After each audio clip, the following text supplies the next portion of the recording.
Sasa tunakashifu kile kitendo ambacho kimekuja mbele ya macho ya mbunge wetu Amina Mnyazi. Na tunakikemea kwa sababu ni kitendo ambacho hakifai na hakifai kufanyia kwa wasichana waliokuwa ndani ile gari. Ile gari ilikuwa imebeba marafiki zetu ambao ni watetezi wa haki za kibinadamu, ambao hawa watetezi waliokuwa ndani ya gari walikuwa wote ni wanawake. Mbunge wetu wa Malindi bado ni mwanamke. Mwanamke anatumia goons wanawake wenzake waende wafanywe vitendo ambao hatujui alikuwa amepanga vitu gani. Sisi tunakemea na tunalani zaidi na tunaitisha Inspector General of Police, all mandated authorities ambao wako chini ya gatuzi hili la Kilifi, they take this matter very serious.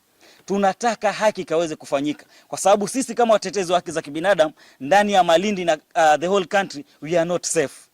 We are not safe kwa sababu our lives are at risk, are at danger kwa sababu ya watu kama vile Amina Mnyazi. Na sisi tunataka aweze kushikwa na yule mtu wake ambaye anaitwa Mapenzi kutoka pale Kakoneni ambaye anamrepresent ashikwe na afunguliwe mashtaka. Na watuelezeni kitu gani walikuwa wanataka kufanyia wasichana wetu ambao walikuwa wamekuja kutuvisit. It is extremely unfortunate. And these politicians that we have, you know, they think that they own this country. Because you're a member of parliament, you feel you will decide who comes, who goes, who holds a meeting, who holds a baraza, and you are very mistaken. And this is what we want to communicate. Kenya is a free country.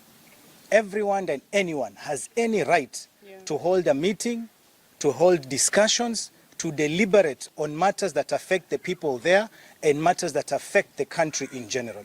Ni wazi na ni dhahiri kwamba hii nchi wanasiasa wanaichukulia kama nchi ni yao. Kama wanaharakati, hali yenye imefikia mahali tumefikia, hatutaacha kuhamasisha jamii. Hatutaacha kuinject, hatutaacha kuexpose vitu wenye hawavifanyi katika jamii. Sisi ni kuwaelimisha jamii. Sisi ni wakuwafungua jamii macho kwa leaders ama viongozi wanaowachagua. Iweje sisi tuweze kuwa attack watu wa wanawake waliokuwa pale katika ile gari? Walikuwa na malengo gani?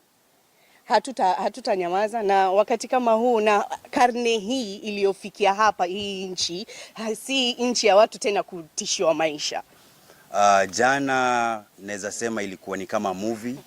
Whatever that happened, we left Malindi town around 12:30. We were heading to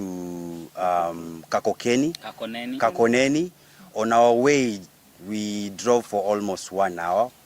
On our way, just at the turn when we wanted to get into the pitch, a number of youths came in and they stopped us.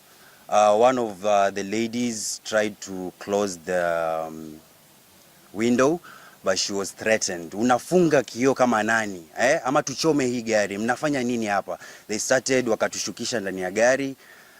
Since I had 4 women with me, I had to come out kuja explain, yani kujaribu kuwazungumzisha to just see what they can do. So they were asking, mumepewa permit, nani amewambia mkuje hapa, mmekuja kufanya nini, na lengo lenyu kuja hapa ni nini? What you're doing is not nice. The public, we will not stop. Intimidation will not stop us from doing our civic education. Whatever that you're doing, we kindly ask you to stop using the goons, because hata sisi ni magoons. It's only that we try to be tunajaribu kujituliza tu, lakini sisi ni goons. Tunaweza wapata hawa goons, we can look for them, we can do the same things that you guys are doing, but we are trying to be civilized, we are trying to use our constitution and trying to make knowledge to the community. Sasa mimi nasema hapa hivi, aluta continue.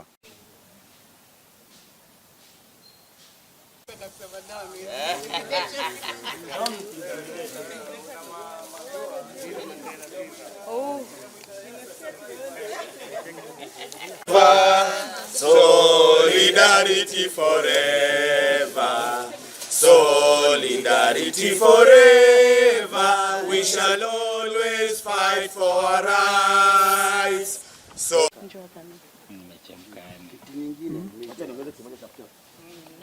down with political intimidation, down!